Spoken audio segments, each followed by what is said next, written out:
Welcome in, second half Cannabis Conversations finale with my man Daniel Crawford. He told us an amazing story about how it all got going with him and this beautiful plant. If you missed it, hit the pause button, go back, check out part one because it is worth your 28 minutes. Trust me, I guarantee you're going to waste more time on social media doing useless shit than you will learning from this guy, okay? Secondly, as always, we want to thank our sponsors, King Solomon Nutrients, Damian Solomon. Thank you so much, man. It's meant a lot to me to have you a part of this season. It's meant a lot to me to have your trust, to put your brand with our brand as new as we are to this space.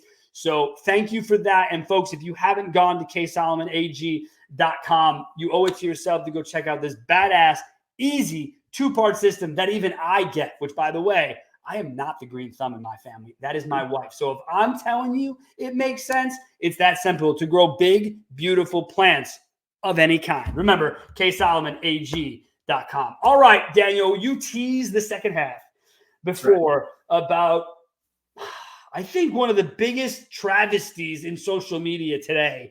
And it is your departure from LinkedIn. I don't think people know the story, so tell it to us. Yeah, man. So, it's going on about 10 months I've been off LinkedIn. And so I guess, I got my started posting on LinkedIn during the pandemic. I started seeing people posting about cannabis stuff on there. And I was like, holy shit, is this for real? And so, I started to feel like I could find a niche in that. And so started posting almost probably annoyingly to some people, but pretty religiously and just trying to give back to the community, trying to get to know people within the space. And it's how I met a lot of the people within the industry. It's how I met and started working with Fat Nugs. Fat Nugs, everybody on display here. Fat Nugs magazine, the pet edition back there. And that's how it's funny, man. Cannabis blew up on LinkedIn during the pandemic, and it's still, you are not absolved, LinkedIn, from the rest of this discussion, but it is still the safest place for cannabis right now. Although LinkedIn, again, you majorly screwed this one up, but ultimately it is still the safest place. And I do tell that to people, this travesty aside with that. And it was pretty crazy how it just kind of like the medical scene, right? It had always just kind of been in the background of LinkedIn, but during the pandemic, people really tested it by posting actual plans or doing actual things. And you were like, no way, that's not going to last. And it did last. So you start posting. That's what drags me in. What drags me into you and your vibe, man, is the honesty behind your post. And you've already said it in part one, and I'll repeat it here. It's that you ultimately greater good guy. That's what I like to call folks like yourself. It's a greater good. We're out here. We educate. Yeah, people are probably going to steal your ideas, which I know has happened to you. I've talked to Dustin about it, so I already know people steal your shit all the time. And but it's what happens, right? When you're in a content creation space and you're an innovator and you give a shit. In my other life in automotive, it happens to me all the time. I had so many people copy my company in the last decade. It's hilarious. My wife gets very upset. She thinks I should sue them and shut their businesses down. But at the end of the day, I don't care because it's a niche business we created. So if you're copying it, we know it. The whole flattery thing, Daniel, right? That's what they say. Yeah. So here you are, you're posting, you're going about, but your audience is growing at a clip. Is that right? Oh, yeah. Yeah. Exponentially, man. Yeah, it was pretty wild to be just because to me, I'm just another stoner, man. I love good music, or what I think is good music. Other people might disagree, but ultimately, yeah. And so, just being able to share that was something that was pretty special for me, to be able to talk about cannabis in a way that I could never talk about it before. I couldn't even talk about it with my family or my good friends. And so, and then to be able to start a business talking about the plant and doing this online. And so, it was really quite an awesome journey and pretty crazy to have that many people listening to me, who to me, I'm just a stoner, man. I'm just a guy who loves to smoke good weed. So it was really wild.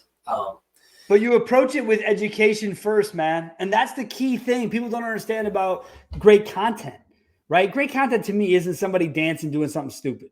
What it is to me is somebody like you coming on and giving a background and knowledge of something that is clearly now 20 years in the making, right? This isn't like you woke up yesterday.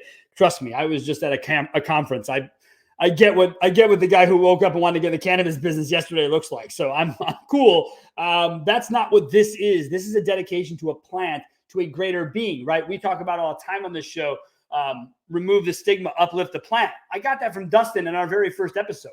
It's now the tagline of this show. I printed on the back of our t-shirts. We walk through these conferences in t-shirts with our logo and that on the back. It's a conversation starter in every elevator, in every place we've ever been. And it's because the plant deserves conversation. That's why we're here. That's why I have this show. This show doesn't make any money. The sponsors are great enough to help me cover expense on this, folks. This is not like we're over here Joe Roganing you. That's not what it is. I want to bring the industry. I want to bring the story forward.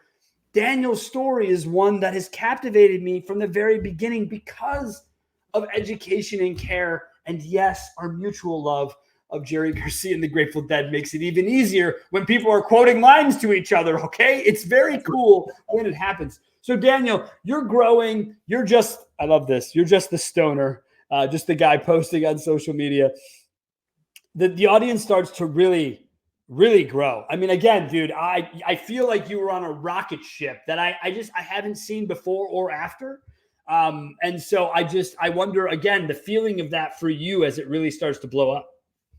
Oh, dude, it's wild, man. I'm going to cannabis events, not only in Arizona, but where I work in the industry, but, attending events out of Massgrass, out of Massachusetts, going up to Vegas, and people are recognizing me.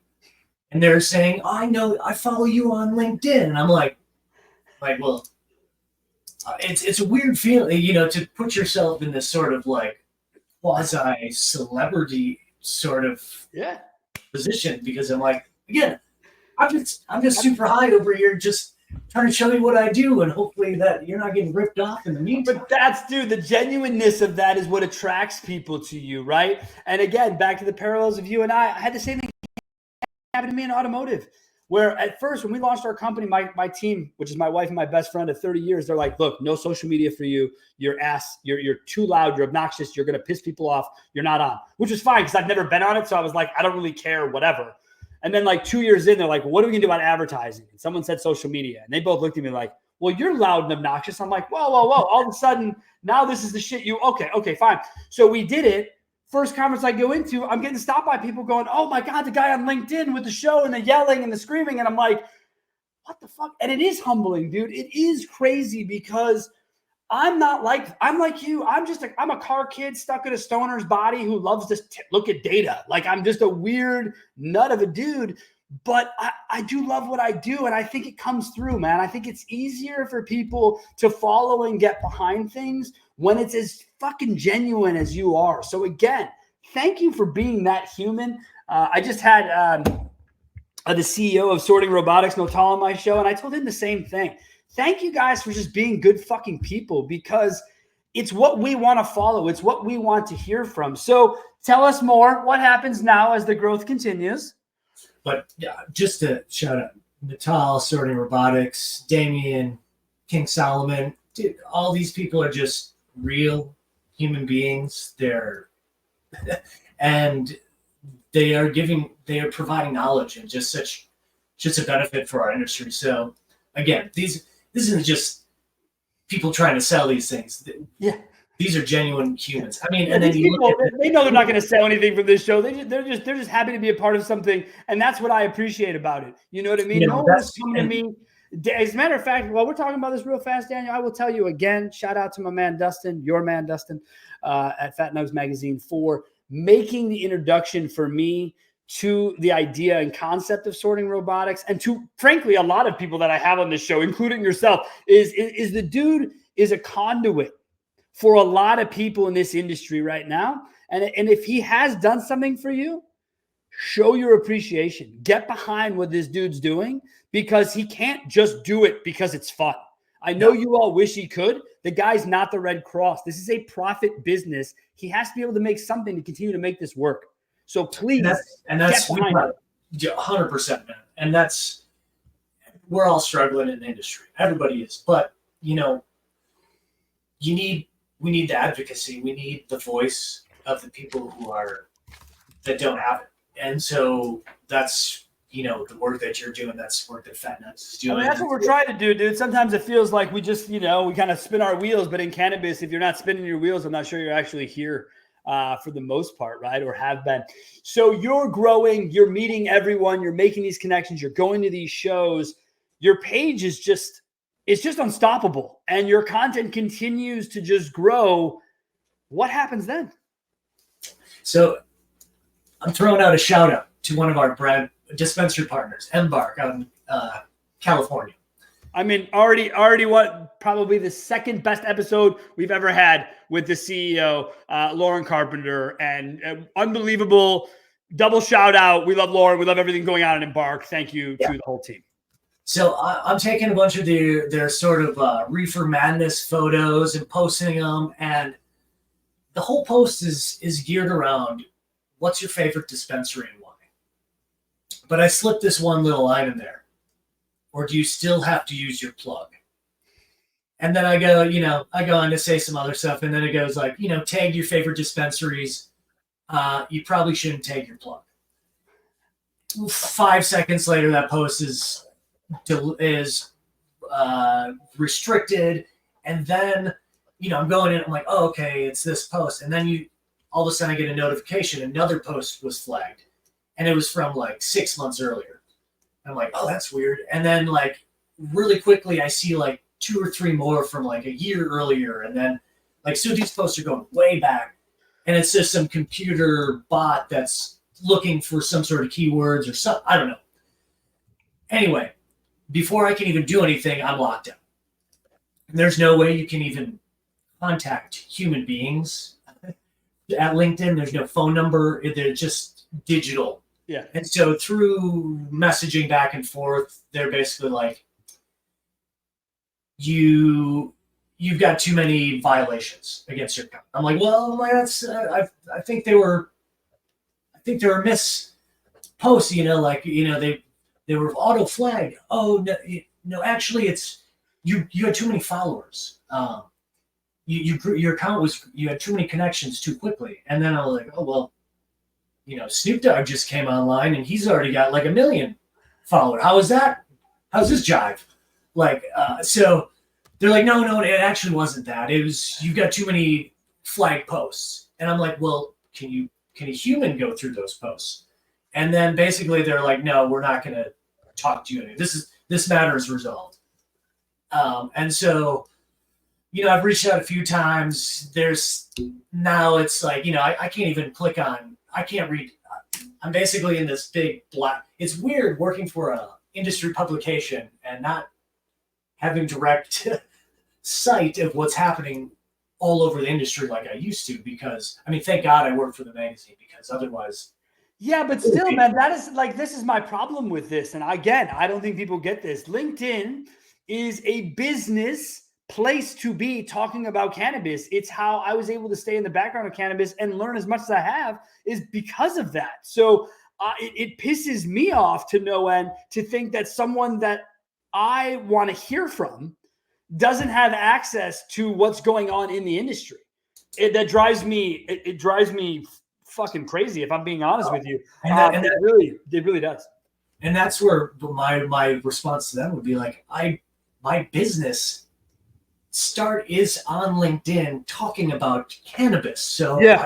So if you thought I was trying to sell something by mentioning the word plug, you're wrong. It's out of context. And so let's go back and revisit that. So, Daniel, so I have to ask you, I'm not a conspiracy theorist, okay? But I was hanging out with a bunch of stoners all weekend at a conference, so I hear some wild shit, especially as it relates to LinkedIn. Do we think there's any LinkedIn sabotage going on here, Daniel?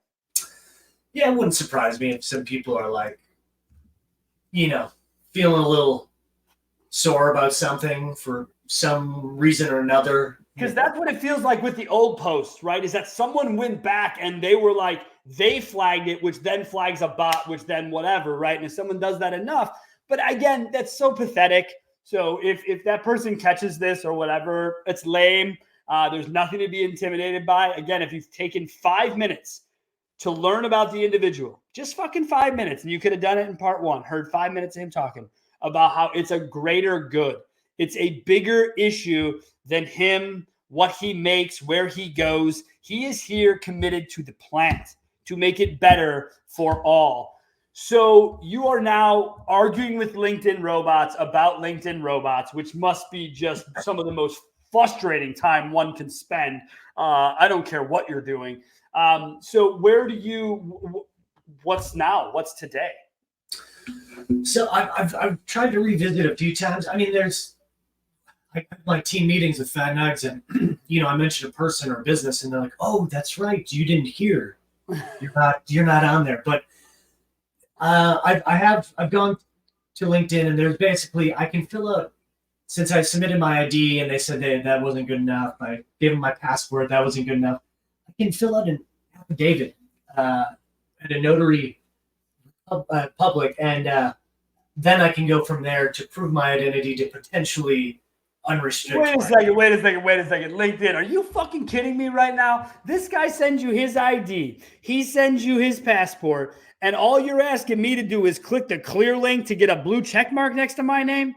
Shame on you, LinkedIn. Seriously, shame on you. You are missing the boat on content creation. So this is one of your best content creators, like your real ones, okay? I know you have ones that post a bunch of robot bullshit, get a bunch of attention. That's not what this is. This is a human getting real attention. So shame on you, LinkedIn. I can't believe you've gone through those hoops, man. That's insane.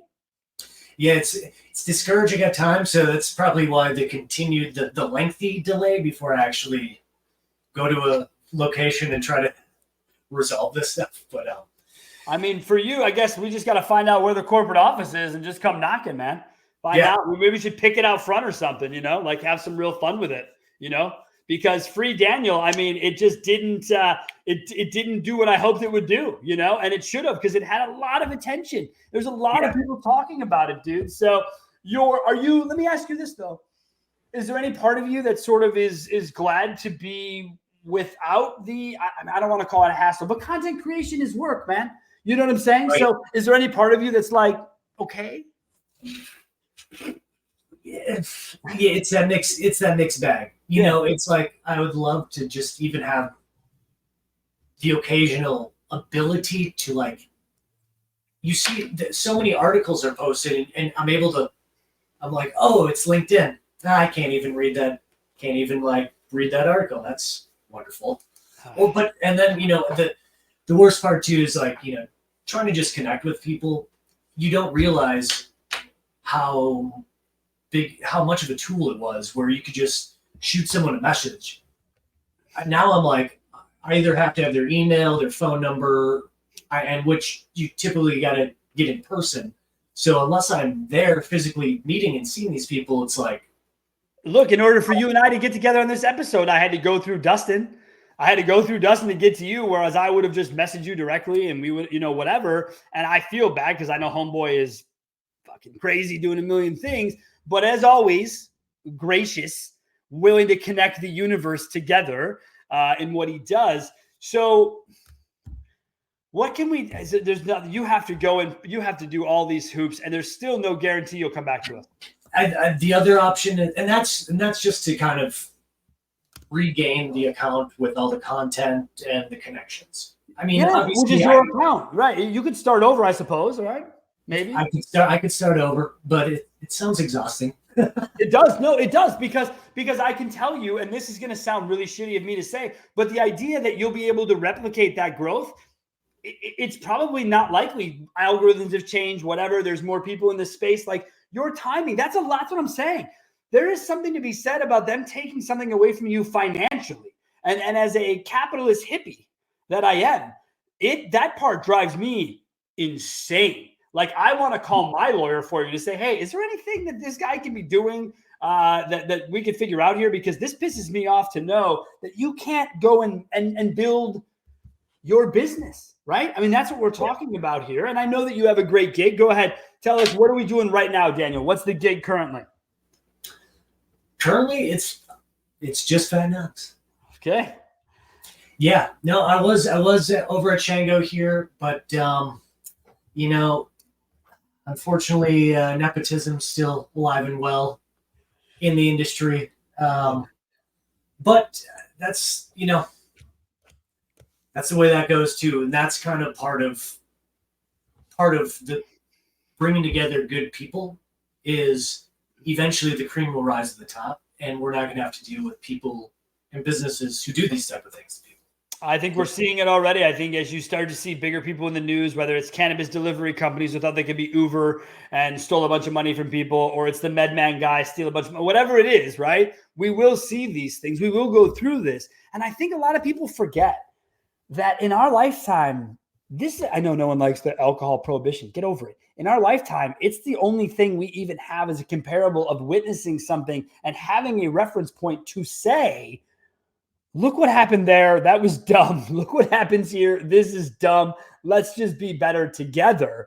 But it's not that simple for other people. And again, having been at industry events, we're just in an elevator. No one knows us from anybody. And we just get to hear all the conversations and all the bagging on the industry and talking about, oh, these stoners and they don't know what they're doing. I am so tired of the concept that stoners don't have some sort of a work ethic. Okay. I am a 24/7 smoker. The last time I gave up 30 days of smoking weed was 30 days before I found it. Okay. So that's it. I'm a successful entrepreneur. I work for one of the biggest traded companies in the fucking world in fashion, run by a stoner. So I just don't want to hear about this concept. Daniel, when you work in the industry, because I get this DM all the time, so you people can save it. I don't work in the industry. Fine. Daniel, when you work in the industry, what is it like for you to try and be in a retail setting? Because I have friends who were in the legacy game, like me, like you, that now are in the retail game or in the rec game, the legal game, and the game sucks from their perspective. What is yours? It's a grind, man. It's to do the right thing, to persuade the right people. It takes so much time and energy to be able to get in front of the right audience and then to have them listen to you. I can't tell you how many times I've said something and you have to be willing to just say it over and over and over and over and be that squeaky wheel. Because if you don't, it's not going to get done. Nobody else will do it. You kind of got to take it on your own shoulders and not expect to ever be rewarded or thanked. But doing it knowing that you're going to either make the people who are doing the job's life easier, the quality better. Maybe you work for somebody who is a human and sees this and rewards you, hopefully. But those are, the things that you got to just expect right now. I mean, there's not a lot of jobs. The ones that are there, they're not paying enough. And so it's like, you gotta make do. And so I think, that's another thing I want to warn people against, man. Y'all see the cannabis industry and you just think it's, $100 bills everywhere. We burn them up as joints. That's just not the case. My wife and I are on the lending side quietly, and we have been for a long time. And people need an extra $50,000, $100,000 to get over the finish line, whatever. We help them get there. That's what we do. And I can tell you that I've seen that whole thing change over the last 7-8 years. And it's different now. You've got to really vet. I mean, I've got PIs that work for me. That's how deep I vet opportunities, because it's my money. It is not someone else's money. So when I look at it, dude, I look at the industry. You've got to know people personally. You've got to get in there. And that is what I loved about this recent show I was at, the Benzinga show in Chicago. It was meeting people I'd met online, right? I could go there, I could see them, right? Or the couple weeks before, we had the chance to see you and Dustin. It did not work out. It was something I was really building up in my own head that I almost called Dustin and paid for your guys' flights because I was like, look, this is bullshit. I don't want to see this happen. But we'll be there next year. Yeah, well, right. And next year, I will tell you, dude, it was, Daniel, for living in a prohibition state for about 4 hours, I didn't feel that way because we were just consuming on the shores of Lake Monona, and you just, it didn't matter. It didn't matter. There was no police. There was no people. There was a dab bar trailer. I mean, it was just, and then my mom and aunt were having the time of their life. I had to tell my mom, I'm like, Mom, how many of those infused beverage samples have you sipped on? I'm like, those add up. Give yourself a couple hours. And the other crazy thing was people were selling weed. They were supposed to be THCA or V, and you walk in, and I'm like, so, all right, what do you guys got? They're like, well, you're looking for hybrid? I'm like, well, the THC. They're like, no, we got just straight THC. I'm like, well, hold on now. This is what fucks this whole thing up because you're not supposed to be doing this. You know what I mean? And I wish I would have known your mom was still going, bro. I would have totally had her on. And I would have likened that to my other moment in life where I met Brett Favre's mom and I hung out with her in Denver and smoked cigarettes outside of a Monday night game he was playing in. And it was super dope. And I would have done the exact same bit with your mom and been like, what's it like to be the mom of Daniel Crawford? Like, that's got to be awesome for you. And so, yeah, it's that's really cool. And much like the consumption event that I got put on, Maddie Scanlon, call to you and all you're doing in Chicago with consumption events, you absolutely rock. Thank you for doing it. The cross section, Daniel, 21 to 75, bro. And everybody was represented from race, gender, creed, whatever you want to say. They were there consuming or learning about the product. And that part, that warmed the soul after being in a business-orientated conference for, 8 hours. Man.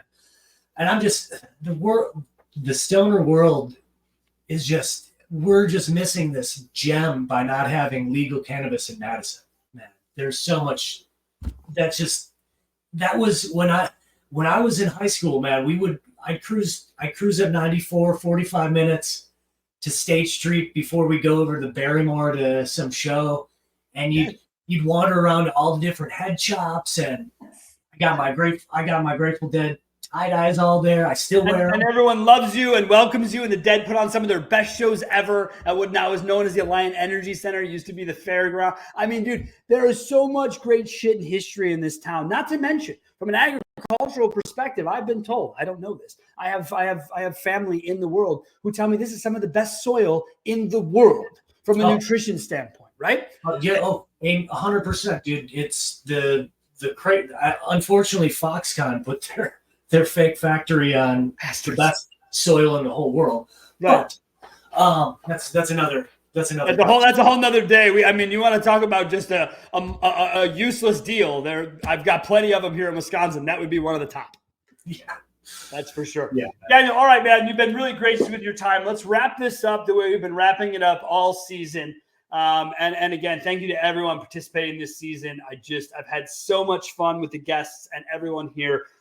What is Daniel's favorite way to consume right now in this moment? What's the number one way? I love rolling a big old hash hole. I got some really good rosin right now. Some nice flour. So just taking the time to get my fingers sticky green and roll a nice big fatty. I did a ton of hash hole R&D. The conclusion was they needed to get a sorting robotics robot if you want to do this at scale. But if you wanted some nice, large, hand-rolled ones, we got that process down too. And so, yeah, nice 2 gram with a nice 1/2 gram slug in there. And is that? Do we have that? Is that for the day? I mean, what is it? What is our consumption around? Because I heard all about y'all's visit out to Jamaica, right? And waking up and just all the pictures and all the wildness that went on out there. But for this, is that a day? Is that a day piece? How do we approach that? Man, as long as I'm doing stuff, I'm good to go. Yeah. Like I'll just keep trudging on. But if I'm gonna smoke one of these and like watch a movie, that's bedtime. That's bedtime. That's bedtime. I love that, man. All right, and special last question just for you. It's a two-part question. Favorite Dead era, favorite Dead song. Just I know it's not. It doesn't have to be your absolute. Just first thing that comes to mind when I say favorite era, favorite song. Oh God, I'd have to say, since I never got to see him myself with Jerry, it was. I'd probably say the early 70s, mid 70s. I love the answer. So my answer is 69 to 75. I call it the primal Grateful Dead. It's really my era. But dude, what you just said, I have goosebumps because I was really hoping you'd say what you said. I say the same thing. So I missed Jerry's last show by 30 minutes. Cousins coming down from Madison, going to the show at Soldier Field. I live halfway between. Couldn't get out of work. Missed the van. Missed the show. Didn't know what I was missing. That's now in my life, the third time it's happened. Happened with Tom Petty, happened with Grateful Dead, happened with Prince. I had chances within weeks of all that happening to see shows, and I had other shit. So people, make priority to see badass music that you love because it might not be here tomorrow, okay? Yeah. But you said it. When you ask someone who's a Deadhead and has been to, let's say, 20, 30, 50, whatever the number is, their favorite era will inevitably be the number of shows they went to. That is what will qualify. So people are always like, 85 to 90. I'm like, what are you talking about? Like, have you listened to that music? But no, look, okay, I have Sirius XM because of the Grateful Dead channel. So I don't care. But favorite, okay, what's a favorite tune? What's a tune that will just set you up for the day? Oh my gosh. I can't even pick one. Like, all right, give me two. What's that? Okay, here's the playlist. That goes to nostalgia. Okay. Then that goes to my personal experiences. Like, we were on the tour last summer when they came through Phoenix, and I couldn't even tell you. They just played a couple songs, and it hits this place inside of you, and you're like, you look around, you see all the other Deadheads just grooving, and you can't just help but tear up inside and feel at home. And let's talk about evolution fast from a band perspective. Folks, these people are changing music they've been playing for 50 years. They've turned it on its head. One of my favorite tracks is New Speedway Boogie, and I heard it on that tour, and I thought to myself, well, that isn't the version that I fell in love with, but oh my gosh, changing it up. So evolution is possible, people. People can be different. They can change. Daniel, unbelievable, man. You have been an absolute great person to have on, and I'm hoping we draw enough attention on LinkedIn to get this thing lifted. Whatever we can do, we're here to help you, my man. Appreciate you, brother. Thanks a lot. Great to be able to see you, man. It was awesome, dude. I want to meet in person. So if that's next year in Madison at Henfest, damn it, then that's when I'll have to wait for. But we will make it happen. It'll be before then. I'd love to hear that. All right, everybody. Thank you so much. As always, thank you to our sponsor, Damian Solomon, King Solomon Nutrients. Find me a better guy on LinkedIn who educates and has a two-part system that actually costs way less than you could imagine. Head over ksolomonag.com. Daniel shouted him out. He's a grower. He knows the score. We know the score, and soon you will too. Damian, thanks again, buddy. We really appreciate your sponsorship and your trust throughout this season. As always, we've already talked about it, but we'll say it one more time. The goal of this show, the reason that we started it, was to tell people's stories and help remove the stigma and uplift this plant to its rightful place in society. Thank you so much for everyone joining us. We will see you again next season, and be on the lookout for a bunch of fun, short content from all the shit we've been doing between now and the end of the show. Thanks a lot. Have a great week.